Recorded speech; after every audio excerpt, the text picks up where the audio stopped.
जय माता दी दोस्तों, आप सभी का स्वागत है। आज मैं आपको बताऊंगी कि गुरुवार यानी कि बृहस्पतिवार के व्रत में किस तरह से हमें केले के पेड़ की पूजा करनी चाहिए और घर पे बहुत ही कम सामग्री के साथ किस तरह से आसानी से हम ये पूजा कर सकते हैं।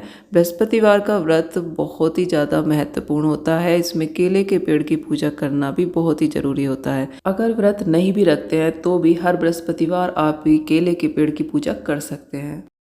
तो सबसे पहले हमें बृहस्पतिवार के दिन स्नान आदि करके पीले वस्त्र पहन लेने हैं। उसके बाद अपनी पूजा पाठ करने के बाद हमें केले के वृक्ष की पूजा भी करनी चाहिए।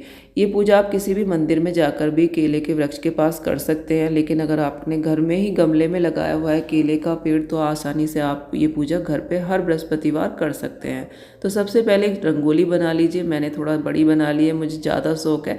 आप छोटी सी एक रंगोली बना सकते हैं, स्वास्तिक बना लीजिए। रंगोली के बीच में हम केले के गमले को रख देंगे। केले के पेड़ में भगवान श्री हरि विष्णु का वास होता है। बृहस्पतिवार के दिन केले के वृक्ष की जो भी पूजा करता है उसके घर में कभी भी धन संपदा की कोई कमी नहीं होती है और जीवन में सुख और शांति बनी रहती है। हमें नहीं चाहिए सामग्री में, हमें सबसे ज़रूरी चीज़ है चने की दाल, गुड़ और मुनक्का। इसी से केले की जड़ की पूजा होती है। कोई पीली मिठाई आपके पास हो तो आप ले सकते हैं। और जल ले लीजिए एक लोटे में, इसमें आप पीले फूल डाल लीजिए और देखिए 2 लोई बनाई है मैंने। इसमें हल्दी और चने की दाल लगा लीजिए और इनको हम गाय को दे देंगे। थोड़ी सी हल्दी ली है, कलावा और घी का दीपक और धूप ली है।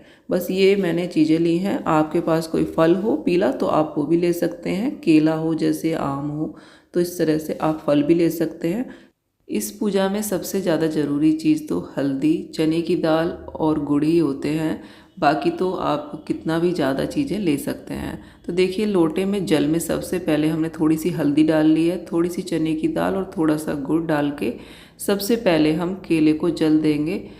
प्रसाद में आप चने भी ले सकते हैं, जो भुने हुए चने आते हैं, लेकिन उनमें नमक नहीं होना चाहिए, तो वो भी आप प्रसाद में ले सकते हैं। इसके बाद हम देखिए हल्दी से स्वास्तिक बना लेंगे और दीपक प्रज्वलित करेंगे। सबसे पहले दीपक पर भी हम हल्दी लगा लेंगे, उसमें अंदर हल्दी डाल लेंगे थोड़ी सी और थोड़ी सी चने की दाल। उसके बाद हम दीपक को प्रज्वलित करेंगे। इसके बाद हम धूप जलाएंगे। धूप दीप लगाने के बाद हम हल्दी से केले को तिलक करेंगे। इसमें हल्दी का ही प्रयोग किया जाता है। इस व्रत में सबसे ज़्यादा हल्दी का बहुत ज़्यादा प्रयोग होता है।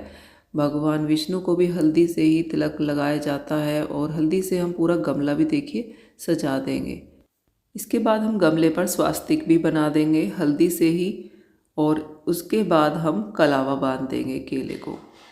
केले की पत्तियों पर भी हम हल्दी से तिलक लगा देंगे और इसके बाद हम थोड़ा सा गुड़, चने की दाल और एक मुनक्का केले की जड़ में चढ़ा देंगे और उसके बाद हम आरती करेंगे। बृहस्पति देव की आरती हम यहाँ करेंगे और उसके बाद हम कथा भी सुनेंगे। अगर हमने व्रत रखा है तो कथा भी हमें सुननी है और हम फूल चढ़ा देंगे थोड़े से, और जो हम मिठाई लाए हैं पीली उसमें से भी थोड़ा सा भोग हम चढ़ा देंगे।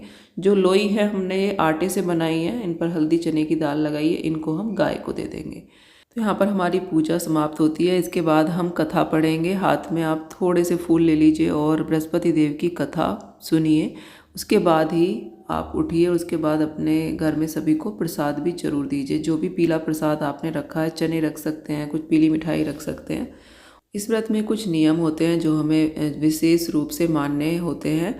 जैसे कि बृहस्पतिवार की जब हम कथा पढ़ रहे होते हैं, सुन रहे होते हैं, तो बीच में हमें बोलना या उठना नहीं चाहिए। हमें बृहस्पतिवार के दिन स्त्रियों को बाल भी नहीं धोने चाहिए, पुरुषों को दाढ़ी वगैरह भी नहीं बनानी चाहिए और हमें नाखून भी इस दिन नहीं काटने चाहिए और घर में झाड़ू पोछा हम नहीं कर सकते हैं इस दिन। तो इस चीज़ का भी आप ध्यान रखें। अगर आप व्रत रख रहे हैं तो कपड़े भी हमें इस दिन नहीं धोने हैं। तो इन कुछ चीज़ों का हमें ध्यान रखना चाहिए। बृहस्पतिवार का व्रत इस तरह से हम कर सकते हैं और पूजा केले की इस तरह से घर पे आसानी से कर सकते हैं। अगर आपको आज की पूजा हमारी पसंद आई हो तो वीडियो को लाइक और शेयर करें और चैनल को सब्सक्राइब भी अवश्य करें। वीडियो देखने के लिए बहुत बहुत धन्यवाद। जय श्री कृष्ण।